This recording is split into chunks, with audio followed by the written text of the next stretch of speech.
요셉 지파에게 임한 하나님의 은혜. 여호수아 16장 1절에서 17장 6절 말씀. 요셉 자손이 제비 뽑은 것은 여리고 샘 동쪽 곧 여리고 곁 요단으로부터 광야로 들어가 여리고로부터 베델 산지로 올라가고 베델에서부터 루스로 나아가 아렉 족속의 경계를 지나 아다롯에 이르고 서쪽으로 내려가서 야블렛 족속의 경계와 아레 베토론과 게세레까지 이르고 그 끝은 바다라. 요셉의 자손 므낫세와 에브라임이 그들의 기업을 받았더라. 에브라임 자손이 그들의 가족대로 받은 지역은 이러하니라. 그들의 기업의 경계는 동쪽으로 아다롯 앗달에서 윗 베토론에 이르고 또 서쪽으로 나아가 북쪽 믹무다에 이르고 동쪽으로 돌아 다낫 실로에 이르러 야노아 동쪽을 지나고 야노아에서부터 아다롯과 나아라로 내려가 여리고를 만나서 요단으로 나아가고 또 답보아에서부터 서쪽으로 지나서 가나 시내에 이르나니 그 끝은 바다라. 에브라임 자손의 지파가 그들의 가족대로 받은 기업이 이러하였고 그 외에 므낫세 자손의 기업 중에서 에브라임 자손을 위하여 구분한 모든 성읍과 그 마을들도 있었더라. 그들이 게셀에 거주하는 가나안 족속을 쫓아내지 아니하였으므로 가나안 족속이 오늘까지 에브라임 가운데 거주하며 노역하는 종이 되니라. 므낫세 지파를 위하여 제비 뽑은 것은 이러하니라. 므낫세는 요셉의 장자였고 므낫세의 장자 마길은 길르앗의 아버지라.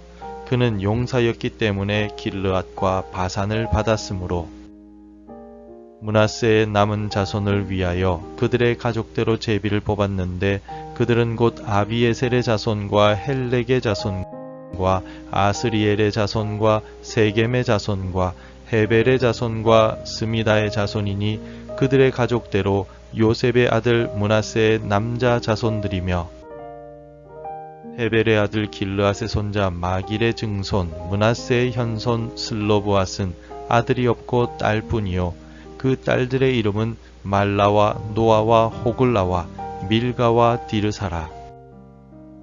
그들이 제사장 엘르아살과 눈의 아들 여호수아와 지도자들 앞에 나와서 말하기를 여호와께서 모세에게 명령하사 우리 형제 중에서 우리에게 기업을 주라 하셨다 하매 여호와의 명령을 따라 그들에게 그들의 아버지 형제들 중에서 기업을 주므로 요단 동쪽 길르앗과 바산 외의 므낫세에서 10분깃이 돌아갔으니 므낫세의 여자 자손들이 그의 남자 자손들 중에서 기업을 받은 까닭이었으며 길르앗 땅은 므낫세의 남은 자손들에게 속하였더라.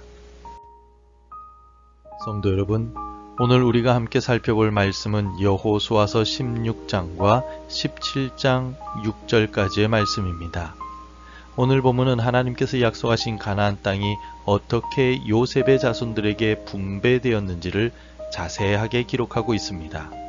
단순히 땅을 나누는 이야기처럼 보일 수 있지만 이 이야기 안에는 하나님의 신실하심과 공의로우심이 담겨 있습니다. 특별히 요셉의 두 아들인 에브라임과 므낫세 지파가 받은 기업을 통해서 우리는 하나님께서 약속을 어떻게 성취해 나가시는지를 볼 수 있습니다.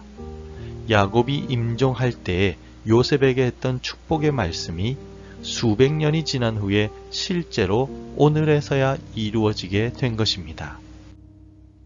더욱 놀라운 것은 이 분배 과정에서 드러난 하나님의 공의로우심입니다.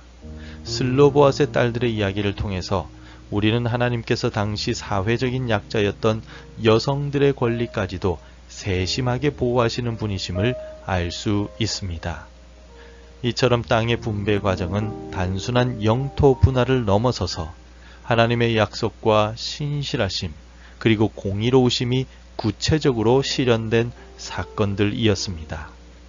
오늘 본문의 말씀을 통해서 우리도 하나님의 약속을 신뢰하며 하나님의 공의로우심을 본받아 살아가는 삶의 지혜를 얻기를 소망합니다. 먼저 오늘 본문은 요셉의 자손들이 제비를 뽑아 땅을 분배받는 모습을 보여주고 있습니다. 1절 말씀입니다. 요셉 자손이 제비 뽑은 것은 여리고샘 동쪽 곧 여리고 곁 요단으로부터 광야로 들어가 여리고로부터 베델 산지로 올라가고. 요셉의 자손들이 제비를 뽑았다라는 이 말씀은 하나님의 섭리와 하나님의 계획에 의한 것입니다. 제비라는 말을 뜻하는 히브리어 고랄이라는 단어는 운에 맡긴 선택을 의미하는 것이 아니라 하나님의 주권적인 뜻에 담긴 선택을 의미합니다. 요셉은 야곱의 12아들 중에 특별한 위치에 있었습니다.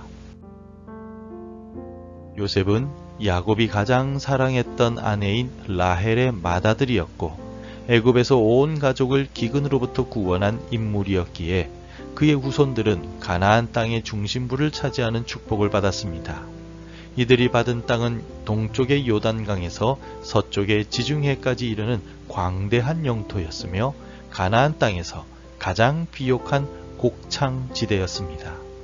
이러한 것은 모두 창세기 49장에 기록된 야곱의 축복이 실제로 성취된 것이었습니다. 창세기 49장 22절에는 요셉은 무성한 가지 곧 샘 곁에 무성한 가지라 그 가지가 담을 넘었도다 라고 기록하고 있습니다. 마치 메마른 땅에서도 꽃을 피우는 나무처럼 하나님은 요셉의 후손들에게 새로운 시작과 풍성한 축복을 동시에 허락해 주셨습니다. 이어서 요셉의 두 아들들이 각각 한 지파를 이루었고 그들 각각이 제비를 뽑았습니다. 그 중에 에브라임 지파에 관해서 5절은 이렇게 기록합니다. 에브라임 자손이 그들의 가족대로 받은 지역은 이러하니라. 그들의 기업의 경계는 동쪽으로 아다롯 앗달에서 윗베토론에 이르고. 에브라임 지파가 받은 땅에는 많은 중요한 장소들이 포함되어 있었습니다. 특히 실로라고 하는 곳은 성막이 세워진 곳으로 히브리어로 평화와 안식을 의미합니다. 이는 하나님께서 그들에게 진정한 안식을 주시고자 하는 뜻이 담겨 있었던 것입니다. 그러나 에브라임 지파는 가나안 족속들을 완전히 몰아내지 못하고 그들과 타협하는 잘못을 범했습니다. 처음에는 단순히 조공을 받는 정도의 타협이었지만 후에는 우상 숭배라는 더 큰 문제로 이어지게 되었습니다. 이것은 마치 오늘날 우리가 세상과 타협하며 신앙의 순수성을 잃어가는 모습과도 너무나도 닮아 있습니다. 처음에는 작은 타협처럼 보이는 것이 결국에는 큰 영적 문제를 일으킬 수 있음을 오늘 본문의 역사는 우리에게 경고하고 있습니다. 요셉에게서 시작된 두 지파의 땅 분배 과정 중에 한 가지 문제가 생겼습니다. 므낫세 지파의 슬로보앗의 가문에 땅을 상속받을 아들이 없었던 것입니다. 그래서 그의 4명의 딸들은 지도자를 찾아가 말합니다. 17장 4절 말씀입니다. 그들이 제사장 엘르아살과 눈의 아들 여호수아와 지도자들 앞에 나와서 말하기를 여호와께서 모세에게 명령하사 우리 형제 중에서 우리에게 기업을 주라 하셨다 하매 여호와의 명령을 따라 그들에게 그들의 아버지 형제들 중에서 기업을 주므로.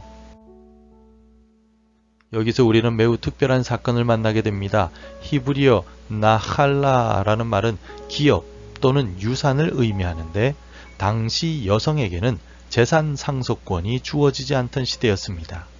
그러나 슬로보앗의 5딸들은 용기 있게 나아가 자신들의 권리를 주장했고 하나님은 이들의 요구가 옳다고 판단하셨습니다. 마치 룻기에 나오는 나오미와 룻의 기업 회복 이야기와도 연결이 됩니다. 하나님은 사회적인 약자였던 여성들의 정당한 권리를 인정하시고 보호하셨습니다. 이것은 단순한 법적 판결 이상의 의미를 가집니다. 하나님께서는 모든 인간이 동등한 존엄성을 가진 존재임을 보여주신 것입니다. 마치 오늘날 우리 사회가 성평등을 위해 노력하는 것처럼 하나님은 이미 수천 년 전에 여성들의 권리를 인정하시고 보호하셨던 것입니다. 성도 여러분, 여호수아서에 나오는 오늘 본문의 기업 분배 기록은 우리에게 3가지 중요한 교훈을 줍니다. 첫 번째로 하나님은 자신의 약속을 반드시 지키시는 신실하신 분이십니다. 야곱을 통해 요셉에게 하신 축복의 약속을 수백 년이 지난 후에도 성실하게 이루셨습니다. 둘째로 하나님은 공의로우신 분이십니다. 슬로보앗의 딸들의 사례를 통해 보듯이 하나님은 모든 사람을 공평하게 대하십니다. 세 번째로 우리는 하나님과의 관계에서 타협하지 말아야 합니다. 에브라임 지파의 실수를 거울 삼아 우리도 하나님을 닮아 신실하게 오늘을 살아가며 우리 신앙의 순수성을 지키며 살아갈 수 있기를 바랍니다. 기도하겠습니다.